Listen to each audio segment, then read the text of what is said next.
Hi, ഇത് നമ്മളൊരു get ready with me ആണ്. ആദ്യം തന്നെ നമ്മൾ വൈറ്റമിൻ സി മോയ്സ്ചറൈസർ അപ്ലൈ ചെയ്ത് കൊടുക്കുന്നുണ്ട്. മാമാ-എർത്തിൻ്റെ പ്രൊഡക്ട്സാണ് കേട്ടോ ഞാൻ യൂസ് ചെയ്യുന്നത്. പിന്നെ അതിന് ശേഷം ഞാൻ സൺസ്ക്രീൻ ഇട്ട് കൊടുത്തായിരുന്നു, പക്ഷേ ആ വീഡിയോ എടുക്കാൻ ഒത്തില്ല കേട്ടോ. പിന്നെ നമ്മൾ തന്നെ ഐബ്രോസൊക്കെ ഫില്ല് ചെയ്ത് കൊടുക്കുന്നുണ്ട്. അപ്പോൾ ഞാൻ ബ്രഷ് വെച്ചിട്ട് ഇങ്ങനെ ഐബ്രോ ഫില്ല് ചെയ്തതിന് ശേഷം ടാൽക്കൺ പൗഡർ എടുത്തിട്ട് കണ്ണിനും ഐബ്രോയുടെ ഭാഗത്ത് നല്ല പ്രസ് ചെയ്ത് കൊടുക്കും. ആ പൗഡർ തന്നെ നമ്മൾ ഫേസിൽ ഫുള്ള് ഞാൻ അപ്ലൈ ചെയ്തിട്ട് ബാക്ക് നെക്കിൽ അപ്ലൈ ചെയ്യും. പിന്നെ ഒരു ബ്രഷ് കൊണ്ട് ഇങ്ങനെ ബ്രഷ് ചെയ്യുമ്പോൾ ഐബ്രോ കുറച്ച് ബ്രൈറ്റ് ആയിട്ടിരിക്കും. പിന്നെ നമ്മൾ ലിപ് ലൈൻ ചെയ്യുന്നുണ്ട്. സ്വിസ് ബ്യൂട്ടിയുടെ ലിപ് ലൈനറാണ് കേട്ടോ. അതിന് ശേഷം ഡാസ്ലറിൻ്റെ ഈ ഒരു ഡാർക്ക് ഷെയ്ഡ് എടുത്തിട്ട് ലൈൻ ചെയ്തതിൻ്റെ മുകളിലൂടെ വെച്ചതിന് ശേഷം ചുണ്ട് താണ്ട് ഇങ്ങനെ വെക്കും. അപ്പോൾ അതിൻ്റെ ബാക്കി പ്രൊഡക്ട്സ് മേളിലോട്ടാവും. പിന്നെ അതിൻ്റെ ആ നടുക്കുള്ള ഫില്ല് ചെയ്യേണ്ട ഭാഗത്ത് ലൈറ്റായിട്ടുള്ളൊരു ഷെയ്ഡ് അപ്ലൈ ചെയ്യും. എന്നിട്ട് താണ്ട് ഇതുപോലൊന്ന് സെറ്റാക്കി എടുക്കും. പിന്നെ നമ്മൾ ഐലൈനർ ഉപയോഗിക്കുന്നുണ്ട് കേട്ടോ. ഞാൻ എപ്പോഴും ഇങ്ങനെ ഇപ്പം മണ്ട മാത്രമേ എഴുതാറുള്ളൂ. പണ്ടൊക്കെ ഞാൻ നല്ല അടിപൊളിയായിട്ട് കണ്ണെഴുതുമായിരുന്നു. ഇപ്പോൾ എന്തോ എനിക്കിഷ്ടമല്ല. പിന്നെ പൊട്ടും ഞാനും തമ്മിലൊരു മൽപ്പിടുത്തം തന്നെ നടത്തി.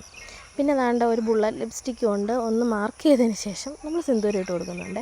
അല്ലെങ്കിൽ അതിൻ്റെ സിന്ദൂരം ഒട്ടിക്കത്തില്ല. പിന്നെ വേണ്ട ഇതുപോലെ കുറുതുണ്ടുണ്ട്, എൻ്റെ ഫേവറേറ്റാണ്. പിന്നെ കമ്മലുമാലയൊക്കെ ഇട്ടു ഒരു ഫോട്ടോ എടുത്തു. അപ്പോൾ ഞാൻ പോയിട്ട് വരാം. ബൈ.